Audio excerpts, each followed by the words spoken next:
Come in. Welcome. I'm E.G. Marshall. Outside the Straits of Gibraltar, to the northwest of Cadiz, lie some of Spain's most beautiful beaches, protected by island sandbars. And to the south of Cadiz, the towering mountains begin to rise, on one of which, Monte Alegre, is the hacienda which holds the heart of this story. Approaching it by car at this moment are Chad Reynolds and Elizabeth Monroe. But you haven't told me about the Senora Escobar. La Doña? To give her a full title? Oh, no. She's not to be mentioned. Why not? Because she is dead. You remember that little loggia I showed you cut into the mountain? The wedding present. Uh-huh. It, turned out to be her tombstone also.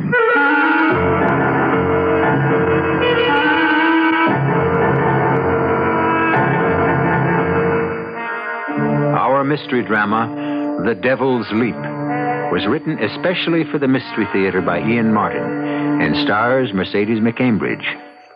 It is sponsored in part by Anheuser-Busch Incorporated, Brewers of Budweiser, and Buick Motor Division. I'll be back shortly with Act One.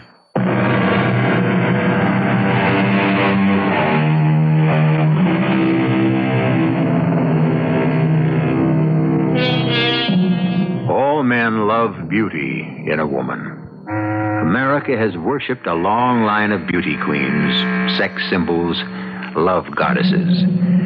And today, as of this moment, one of perhaps the best loved, is Elizabeth Monroe. Sitting with her agent Mark Burns, a longtime friend, at a table at Madrid's brightest, newest, and most expensive nightclub, La Ronda. What's the matter, Liz? What? You're not eating. Oh, no, I, Oh, stop worrying about me. I'm washed out. Hey, you shouldn't have let me book you into this place. Oh, don't be silly. I was here for retakes on the picture, and I had this... Well, I wanted to sing again, Mark. I mean, in front of people. Listen, you could go home, take the Hollywood Bowl, and fill it and get your heart's desire. Little wine? All right. No, I didn't mean that. I meant... Oh, hey, you spilled it. I'm sorry. No. I'm the one that's sorry. Well, why did you start so and turn away like that? I just didn't want that boy crossing the dance floor to see me. You mean Joe College or whatever he is? I mean Don Pedro Escobar de Villarmo. Oh, okay. So outside of his name, what's his particular problem? It's just that he hates me. He's male and he hates you? Enough to kill me. And with reason. When I think of what I once had to do to that boy, Mark, I can't stay here. Come on. I'll have to go back to my dressing room.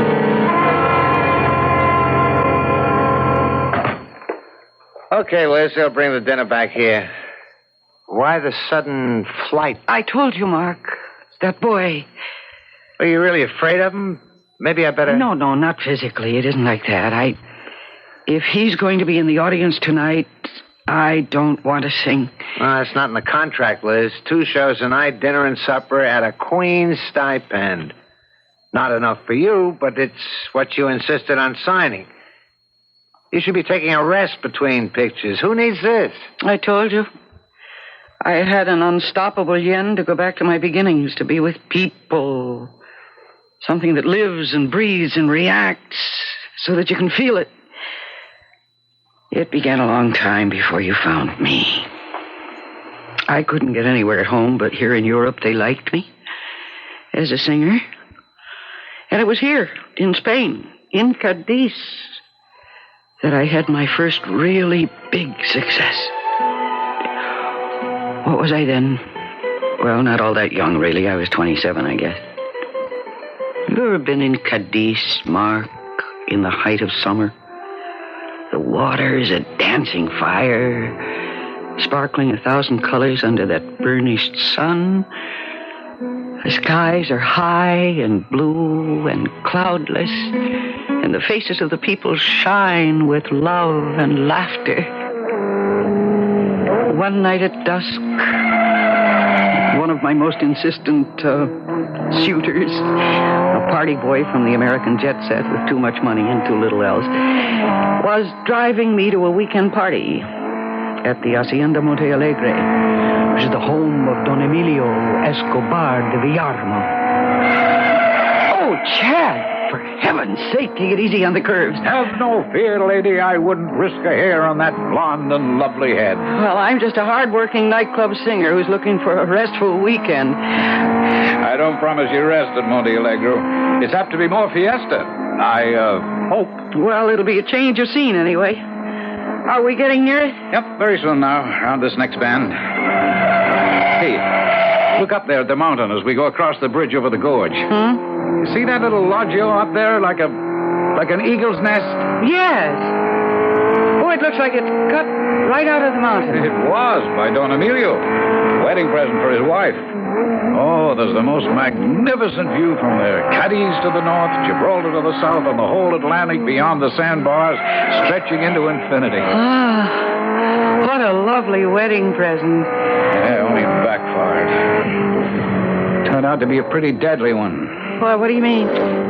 Oh, let's drop it, Liz. What do I call my host? Well, if you want to be very formal, El Senor Escobar. More intimately, or informally, Don Emilio. Well, which do you suggest? It's up to you. You're going to find him unbending, remote, and very much in the tradition of the Spanish Grande. And the rest of his household? One son. His only son, Don Pedro. His nickname is Perico. He just came back from a year as an exchange student at Princeton. That's how I met the family, through my kid brother knowing Perico. He's a strange guy. He's shy and intelligent, but well, just let's leave it. He's strange. How old is he? About 17, I guess. He's kind of young in a lot of ways for his age. 17? I'm surprised he's a very young son for Don Emilio because he's not that young. Oh, well, he seems older than he is. He's had quite a bit of sadness in his life. But come on, Liz, I don't want to depress you. You haven't told me about Senora Escobar. Ah, La Doña. Well, she's not to be mentioned. Oh, why not? Because she's dead. Oh, I'm sorry. Is it recently? No, 5 years or so ago. Look, you remember that little loggia I told you about? The wedding present? Oh, yeah. It turned out to be her tombstone also. What? The road down to it is closed up. No one goes there anymore. The natives think it's haunted. They call it El Salto de Diablo. You mean the Devil's Leap? That's right. One night 5 or 6 years ago, part of the balustrade gave way, and Don Emilio's wife fell 1,000 feet down the mountain from there to her death. Well, you're certainly making this weekend sound less and less attractive. Well, to compensate, I guess, Don Emilio has surrounded himself ever since his wife's death with color and gaiety and young people. That's why he asked me to bring you. You'll see. Oh, look. Oh, how gorgeous that is. I don't know how to describe it. The famous carnations of Monte Alegre. Oh. Don Emilio's hobby. I suppose there isn't a color or variety he doesn't grow. They were her favorite flower. They say that when she was found, she had a blood-red one, clasped in one hand.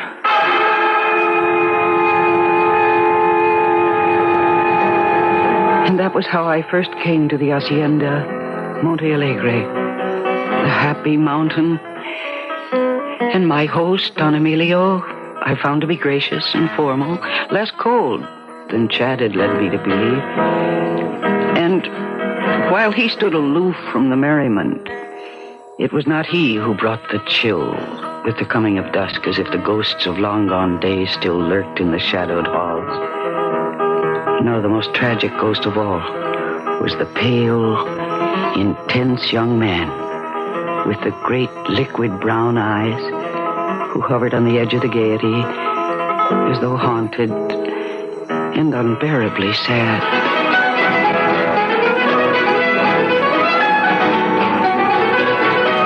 Hello, Don Pedro. Senorita, We haven't had much of a chance to talk since we met. I am not a very good talker. I saw you talking to my father. Yes, naturally, he's my host. Yes, but... But what, Don Pedro? Please, it is formal. You will call me Perico, perhaps? Please, Senorita Monroe. All right, it's a very nice name. And I am Elizabeth. Elisabetta. My friends call me Liz. I want to be your friend. Would you want to promenade in the garden before the light goes? Oh, I'd love it, thank you. So much smoke in here and noise, and those are two things I want to get away from. Come with me, Senor. I mean, Liz. I must talk with you.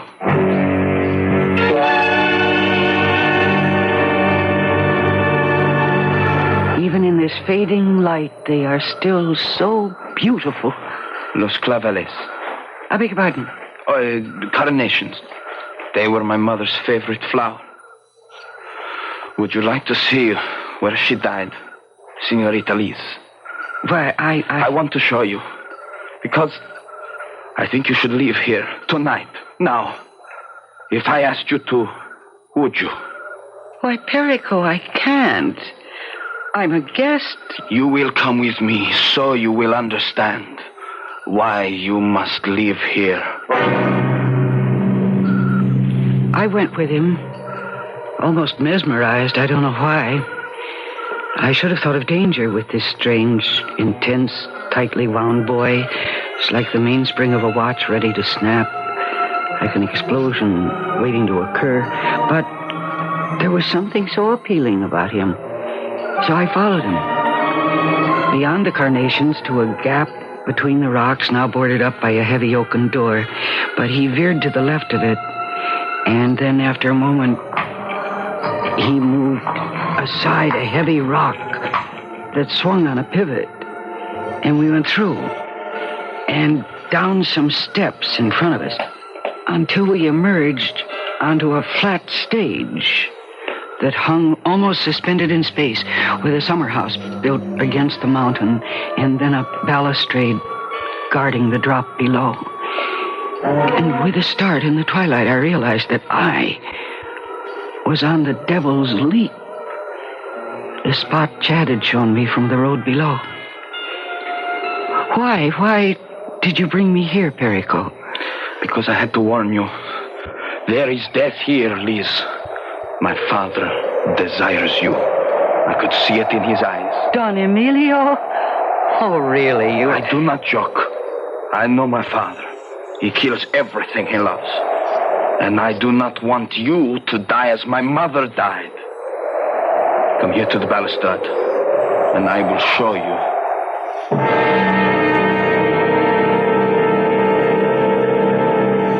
In the half-glow of twilight, there is something strange and terrifying about this tortured young man.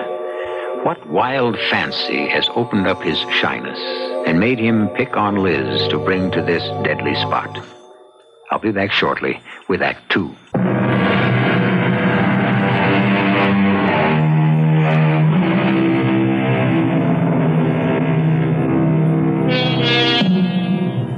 Instinctively, Liz clings to the solid safety of the loggia, backed by the mountain. Invitingly outlined by the last reflected glare of the sun, which has just set, Perico stands by the low balustrade, a few scant inches from a plunge of over 1,000 feet. You are in danger here. From your father? Oh, I can't believe that. Can you believe that 5 years ago, by the time I was 12, my mother lay down there, 1,200 feet down, crushed and broken on the rocks? Yes, I've heard that she, had an accident, that the balustrade gave way. It was no accident. My father threw her over because he had tired of her. The balustrade was broken later to make it seem like an accident. Perico! Oh, how can you think such things about your father? You, of all people, should be able to see how your mother's death very nearly destroyed him. Not her death. His guilt. Well, how can I argue with you? But I am sorry for you. Sorry for me. Why? To live with such hate locked up inside you. Oh, look, Perico. Look down at those magnificent beaches. They're the best in all of Spain. And there are fiestas, festivals, and bullfights. And even this week, a carnival. Oh, yes, the carnival. Yes, and this year bigger than ever. With real sideshows and a carousel and lots of games. And a Ferris wheel. Yes, a Ferris wheel. I've never been up in one. Could we go together? Caramba, how I would like that. Will you go with me, senorita? Liz. Yes, Liz. Would you? Oh, we could have lots of excitement and fun, huh, Perico? Magnifico. Will you let me take you with me? I think that would be just magnifico. And exactly what is everybody singing Magnifico about? Don Emilio. Perico, you know who I am? Si, senor. Then do me the courtesy of addressing me correctly. Oh, yes, me. Padre. What are you doing here? You know this place is forbidden. How did you know I was here? It's beside the point. You have not answered my question. Why do you have to spoil everything? Always. You forget yourself in front of a guest. Leave us. It's all right, Liz. You'll be safe. I know you're here. Perico, what do you... I must apologize for my son. I hope you will forgive him, Senorita Monroe. There's nothing to forgive. I found him charming until... Until I appeared, eh? Es por nada. It was not difficult to know that you were missing, and Perico is always on my mind. I had a sudden uneasiness. When I saw the rock was out of place, I thought I might find you here.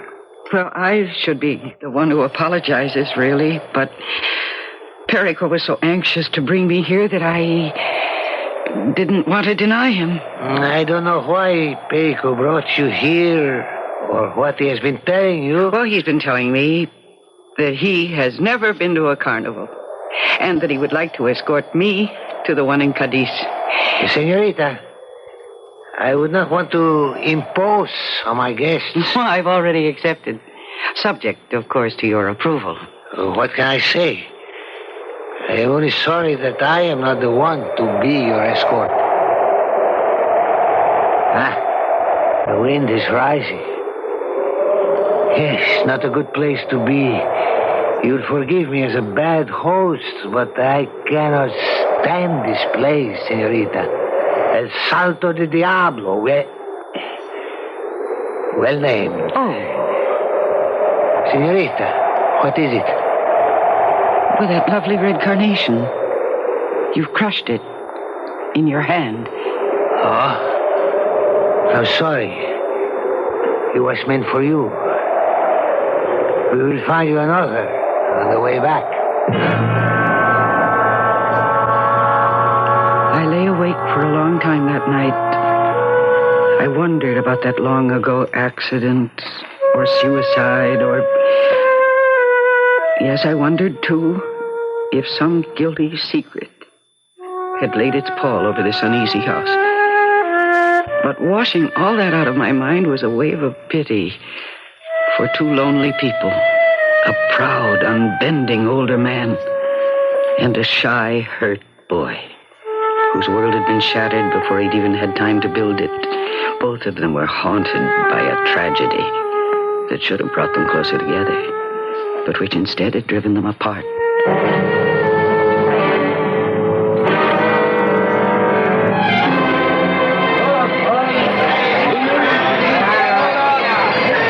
Look, Liz. Look. Here He's a man who is eating fire. How can it not hurt? It doesn't seem to. Oh, but the torch is burning the paper. See? Ayah, look here. A donna colossal. A woman enormously fat. Come, Liz, come. It was hard to recognize this excited, boy. For that's what he was like. To imagine him as he was now, full of bubbling good spirits, as being the same person as the pale, retiring, tortured Perico of Monte Alegre. And as I followed him from booth to booth at the carnival, I found that I was feeling as young and as full of life and laughter as he. Now come, we must ride the Ferris wheel. We entered our little cage at the bottom of the huge wheel, and seconds later we were whirling upwards. And suddenly Perico's hand was grasping mine, his eyes darting about the carnival below, all eager and pleased. And then just as suddenly, as we stopped at the crest, his grip was agonizingly strong. What is it, Perico? I am afraid. Why, there's nothing to be afraid of.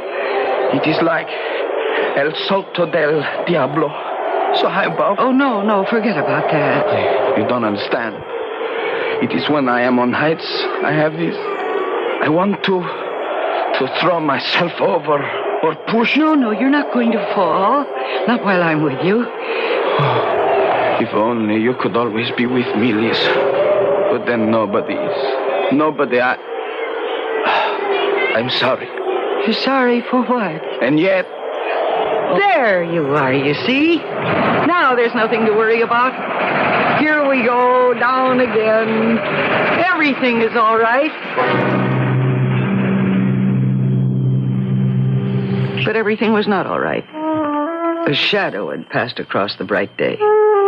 And something twisted in this boy sprang back like a spring released to its original form. And that challenged me. I promised myself that before I left Cadiz, I would try to banish that shadow.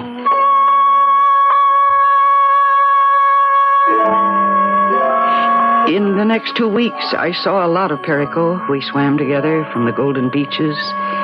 We laughed and danced at fiestas. We sat entranced at the bullring.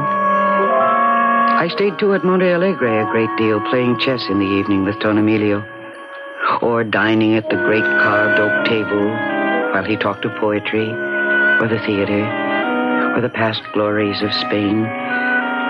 But my time with father and son was mostly divided. I could not bring them together.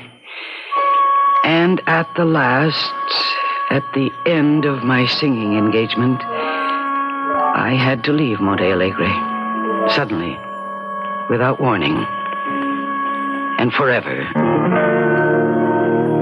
We had gone, Perico and I, that last day on a picnic far from the hacienda. It was a drowsy, lazy summer's day, and after the picnic lunch, we lay back, dozing in the shade of an orange grove. Que dia maravilloso. I could die this moment. Thank you for the compliment. I mean, because I am so happy. I am too.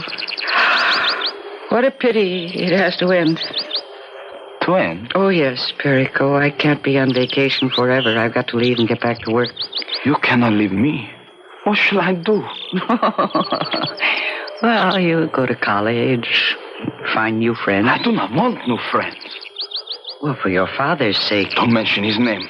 I hate my father. Oh, I don't think that's true. He killed my mother. No, I don't think that's true either. You talked to my father. Have you asked him? No. It's as hard to talk to him sometimes as it is to you. To me? Yes, to you. Even though you say we are friends. Friends? You are not my friend, you are... I am what? Oh, tú eres mi vida. I adore you with all my heart. Te amo. Te amo. Te amo. No, not me, Perico. Oh, no. Oh, what a fool I've been. I should have known. Why? Because I am so much older. No, when I've been with you, I've been thinking of you as a... Don't say it. It is my fault. Now it's all ruined. I never meant to tell you.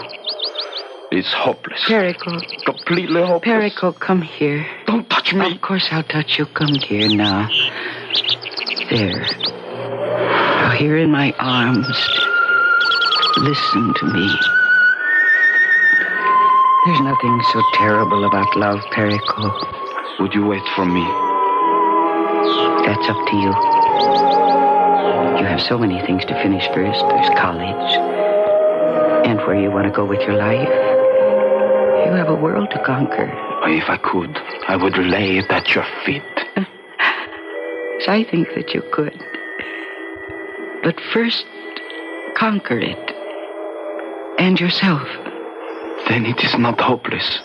Nothing is ever hopeless, Perico. Nothing in this whole wide world.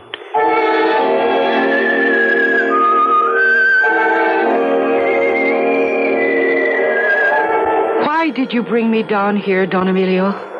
I don't quite know. Except it is a place where we can be completely alone.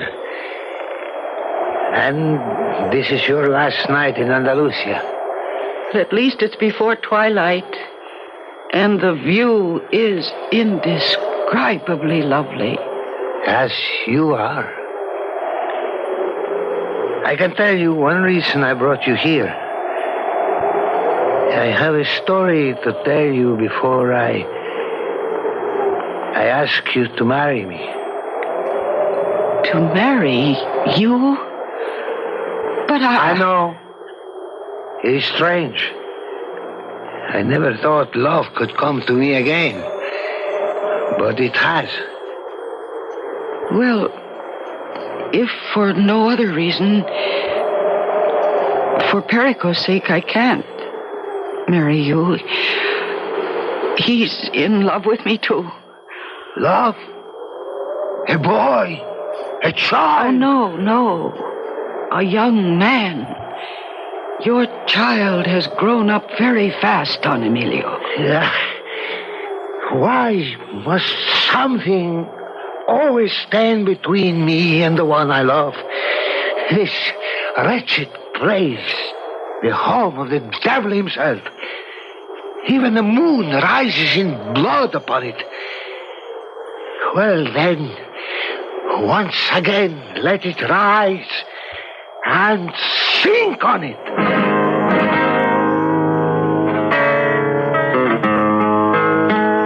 With the same sudden violence as he had earlier crushed a blood-red carnation in his hand, Don Emilio moves across the terrace towards Elizabeth Monroe, and she, in sudden and unanticipated terror, braces her back against the balustrade that is the only protection between her and the sheer drop below.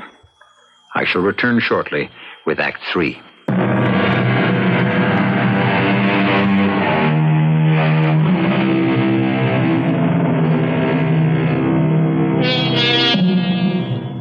As Don Emilio moves fixedly toward where she stands at the balustrade of the terrace, 1,000 feet above the jagged rocks below, Liz's terror is only momentary. Because almost simultaneously, she sees that the Don's eyes are not fixed on her, but on the void beyond her. And instinctively, she flings herself back against him, dragging him away from the awesome drop. No, Don Emilio, no. No, that's not the answer. That's never the answer. Let me go. And repeat your wife's mistake. My wife's mistake? Yes. What do you know about my wife? Nothing. Only it's obvious that between you and Perico, who should know best, neither one of you thinks that her death was an accident. How could you know that? I don't know that. It's only my guess. Perico thinks you pushed her to her death, and I think that you believe that Perico was the one who caused it. Would you like to know the truth? If it will help you and It would be a relief to tell it to someone. and perhaps just once to be believed. She was very beautiful, Dolores. Almost as lovely as you. I loved her. How can one measure? I would have gladly died for her. And even though I was older, I thought she loved me. Then came a summer like this, 5 years ago when Perico was 12. We had gone that day to a corrida, and the matador was insolent, slim, young, careless. But Dios, he was magnificent in the ring. And your wife, Dolores, fell in love with him. All that summer, he was to fight in Andalusia, Cadiz, Granada, Sevilla. Sometimes she followed him. And when she didn't, they met by night. Here, in this loggia, in the shadow of my own roof.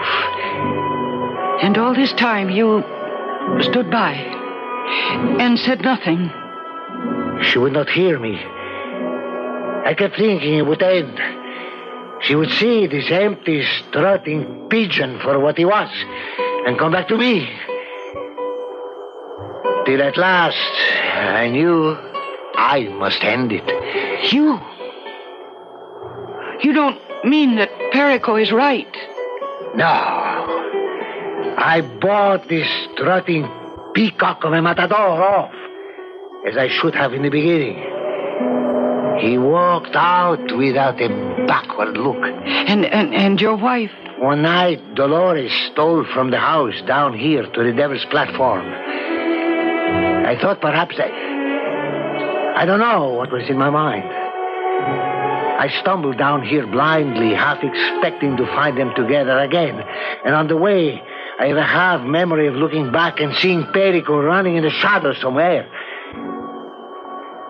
But when I got here, I don't know what I might have done if I had found them. Instead, I found... Don Emilio, you'd better finish it now that you started. Cleanse my soul. I found myself alone under a blood-red moon till I looked over the parapet, and there, far below, she lay broken and bloodied as the moon and the carnation we found in her hand. An accident. I mean, the balustrade was broken, wasn't it? That had happened in the rains a day or so before. So it was what I finally guessed. A suicide. I might have learned to live with that. But not...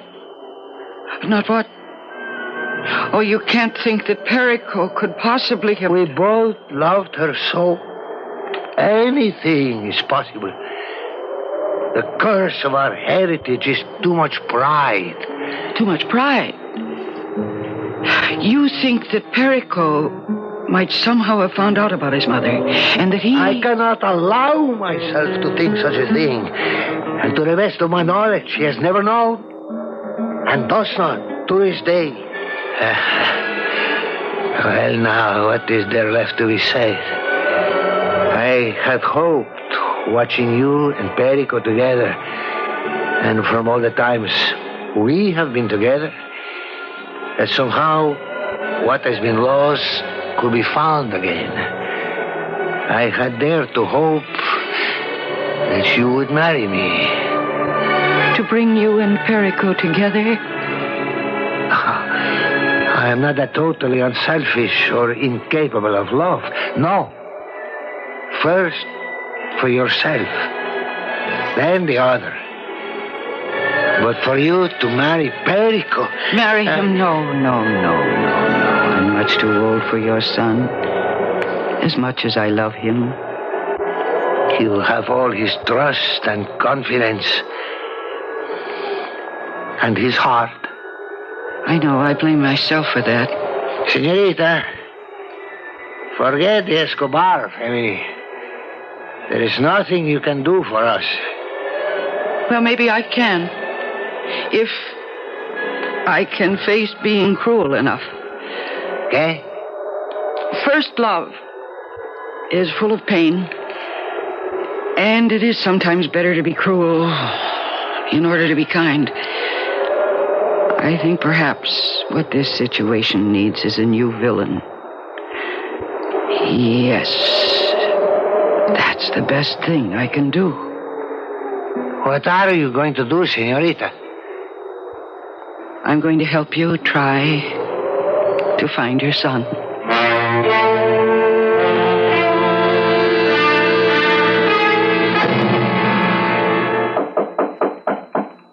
Yes, who is it? Perico. Oh, Perico. All right, come on in. Buenos dias, Liz. Isn't it a beautiful day? Everybody seems to be smiling. What are you doing? Well, as you can see, I am packing. To leave? Yes, to leave. Yesterday you were not planning to leave. Why now? Oh, don't you know about women, Perico? They're just like the weather. They're subject to change without notice. There is a man. That Chad. Or someone.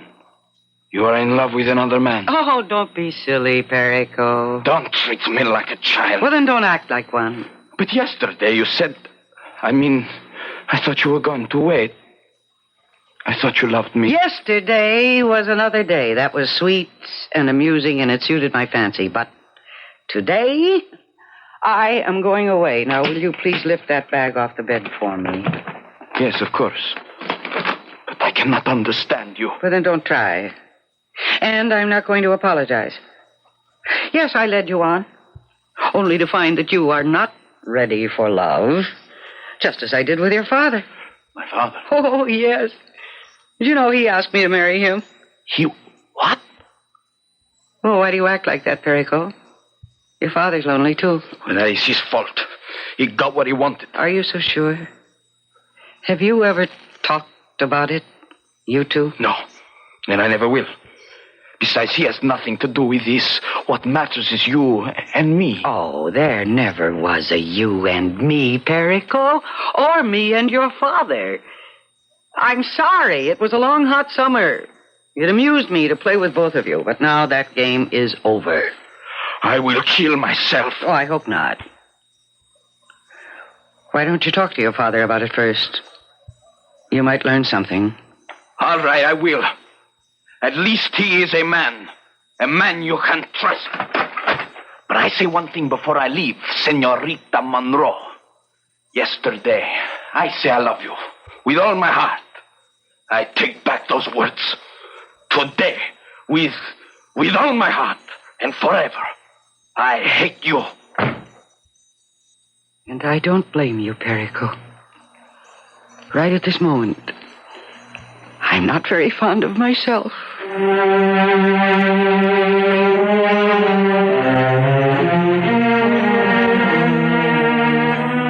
And that's the end of the story, Mark. It was the last time I saw Perico until he walked across the dance floor tonight. And that's why I fled to my dressing room with you, because I was so afraid to face him. But the story isn't finished. What happened? Did your gamble work? I don't even know. I haven't heard from either one of them since I left Cadiz. Oh, Lord, look at the time. I've got to get made up and ready. Would you get that for me, Mark? Oh, sure. Yeah? Sure. She'll be ready. What? Yeah, send them in. What is it? Is it my cue? No, relax. You got a few minutes. Okay. Excuse me. Oh, thanks, Arturo. I'll handle them. What is it? Like about the biggest bunch of carnations I ever saw. With a note. A note? Well, I haven't time right now. What does the note say? I think you better read the note yourself. Oh, dear, where's my fan? And my gloves, too. No, you got time. They'll wait for you. Read the note. Okay, give it to me. Let me see. Oh, Dear Liz, the carnations are from my father, who has told me the whole story about how you left Monte Alegre. When I read that you were to sing at La Ronda in Madrid, I had to come to hear you. I wanted to thank you for giving me back my life and my father's. Would it be too much to hope that you might join all of us at our table afterwards? Con todo mi corazón, Perico. All of us. There's a postscript there. Oh, yeah. For many reasons. Mainly that I want you to meet my fiancé. Oh, Mark, I'm so glad. It worked for them. That's your intro, baby. Better get going. All right. Except... What? Oh, Mark, I'm so tired of this. The pressure and always being on. I want to be me just the way I was that summer. Okay, Liz. We can arrange that, too. If you want to. Oh, if I want to. It's always been an open contract between us. All right, then. I'm closing it right now. And we can announce our engagement when we join the Escobars. Oh, I don't want to crowd you. How can you get any closer? I just woke up to what I should have known all along. Yo te adoro, dear Mark. Con todo mi corazón.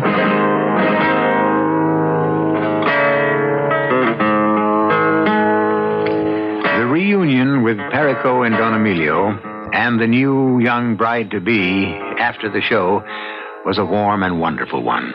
And Don Emilio, older and frailer now, was exalted beyond belief by the coming marriage of his son and, in a sense, his daughter. I'll be back shortly.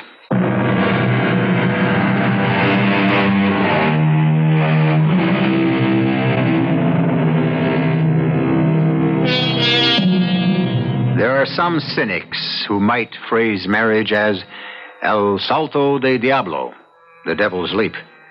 I cannot answer for Perico and his bride because I lost track of them. But as for Liz and Mark, the leap was upwards, never down. Our cast included Mercedes McCambridge, Robert Dryden, Ian Martin, and Christopher Tabori. The entire production was under the direction of Hyman Brown. And now, a preview of our next tale. Kidnappings are usually planned, Mr. Mellon, and very often there's some inside connivance. Now, could one of your servants have overheard your daughter and Jeffrey Pollard make plans for the evening? But you may have traitors among your workers. I have none in mine. How would the kidnappers know they'd be parked at that hamburger joint? How would they know? Well, I ask you, Inspector, where else do young people end the evening in this town? Who would want to harm your daughter? You have a one-track mind, and it leads nowhere. My daughter is the sweetest, most generous child. So gentle, so sensitive. She's not like so many of today's depraved young people. She's not a part of this drug-crazed, whatever they call it, culture. Radio Mystery Theater was sponsored in part by Buick Motor Division and Anheuser-Busch Incorporated, brewers of Budweiser. This is E.G. Marshall inviting you to return to our Mystery Theater for another adventure in the macabre. Until next time, pleasant dreams.